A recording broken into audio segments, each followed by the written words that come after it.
El secretario de Estado de Estados Unidos, Antony Blinken, acusó al gobierno de China de fomentar ciertas condiciones que facilitan ciberataques para sus propios beneficios.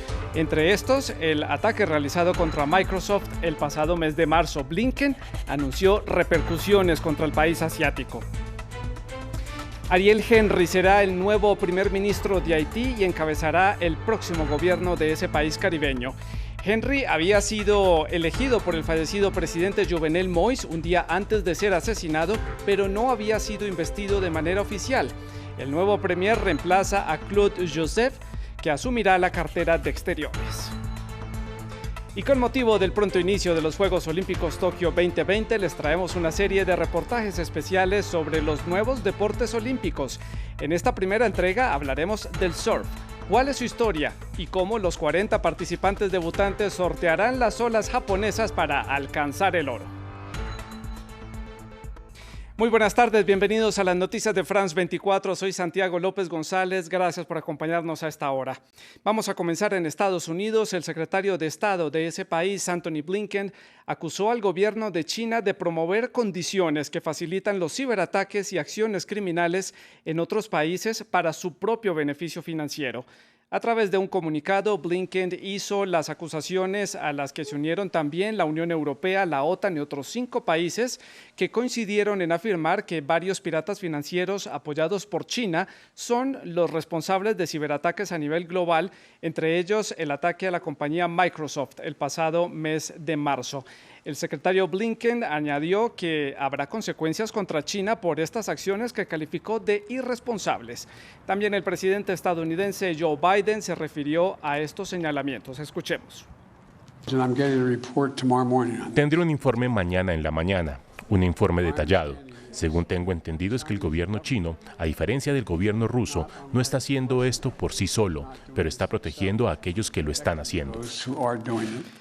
Una investigación internacional reveló el supuesto espionaje a periodistas, activistas, políticos y también defensores de derechos humanos con el software israelí Pegasus, denunciando que fue utilizado para facilitar la comisión de violaciones de derechos humanos a gran escala en todo el planeta. Pegasus fue inicialmente diseñado para investigar a criminales y también a terroristas, pero en esta ocasión fue usado para interceptar unas 50,000 líneas telefónicas alrededor del mundo de personas que fueron identificadas como objetos de vigilancia.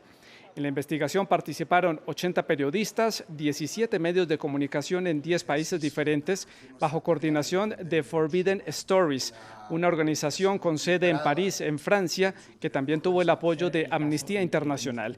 Desde Bruselas, la Unión Europea allí reiteraron la necesidad de mantener la libertad de prensa. Si es verdad, es completamente inaceptable y contra cualquier tipo de reglas. En la Unión Europea, en lo que respecta a la libertad de los medios de comunicación, tenemos la libertad de prensa, que es uno de los valores centrales del bloque. Es completamente inaceptable si este fuera el caso.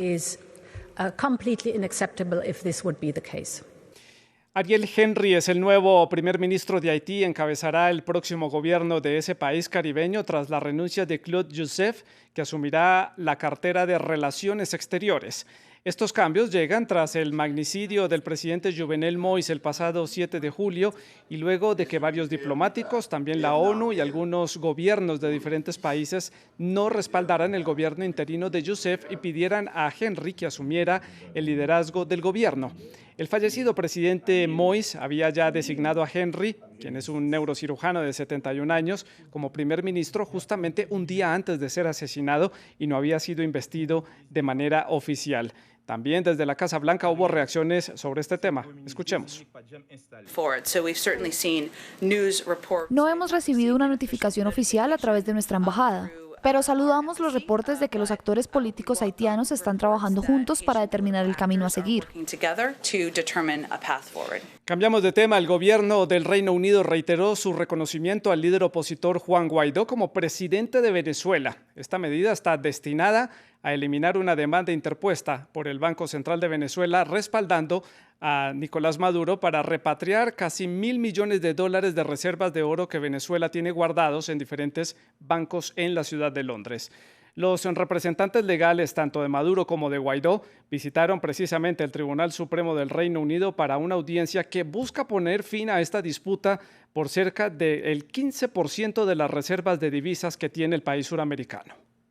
El futuro de Venezuela se juega dentro y fuera de sus fronteras. Este lunes comienza una vista pública en la Corte Suprema Británica para dirimir quién tiene la legitimidad para reclamar las reservas de oro venezolano que alberga el Banco de Inglaterra. El Banco Central de Venezuela, bajo la Junta Rectora designada por Maduro, quiere recuperar en torno a $1.000 millones en oro, aproximadamente el 15% de las reservas de oro del país. El problema radica en quién es el presidente legítimo ante la justicia británica. El pasado octubre, el Tribunal de Apelaciones británico falló en contra de Guaidó y la junta designada por él para dirigir el Banco Central de Venezuela. Según el tribunal, el gobierno británico no reconocía de forma inequívoca al opositor como presidente. Este lunes, el gobierno de Reino Unido reiteró su postura de reconocer a Juan Guaidó como presidente legítimo del país latinoamericano.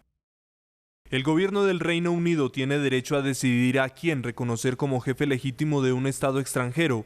El Reino Unido reconoce a Juan Guaidó como presidente de Venezuela y en consecuencia es el único individuo al que se le reconoce la autoridad para actuar en nombre de Venezuela como su jefe de Estado. Según el equipo jurídico de Guaidó, el gobierno utilizará el oro para despojar al país de sus riquezas a favor de la corrupción. El Banco Central de Venezuela afirma, sin embargo, que es necesario para paliar la crisis económica y sanitaria.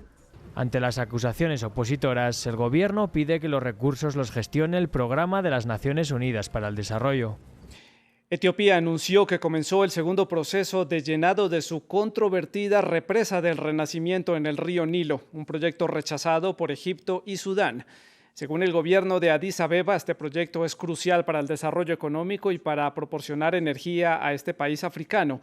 Sudán y Egipto han mostrado su preocupación por la construcción de esta presa debido al temor a un posible descenso en el nivel del caudal del río, que es fundamental para sus respectivas economías. Y esta semana, con motivo del inicio de los Juegos Olímpicos de Tokio 2020, France 24 les trae una serie de reportajes especiales sobre las nuevas disciplinas que ya alcanzaron la categoría de deporte olímpico. En este episodio hablaremos del surf, cuál es su historia y cómo serán las competencias en las olas japonesas para esos 40 participantes en este deporte. Aquí, el mar impone sus reglas, o mejor, sus olas. Si una ola es alta, se puede surfear en su interior. Si es enrollada, hay que hacer figuras. Los surfistas tienen que explorar la ola de manera óptima. Los criterios de evaluación son bastante precisos en términos de radicalidad, potencia, desenvoltura y también de innovación. Sumando todo esto, se da una nota sobre 10. 5 jueces evalúan el desempeño. El surfista con la mejor nota será campeón. En Tokio, las olas enrolladas necesitan un entrenamiento especial.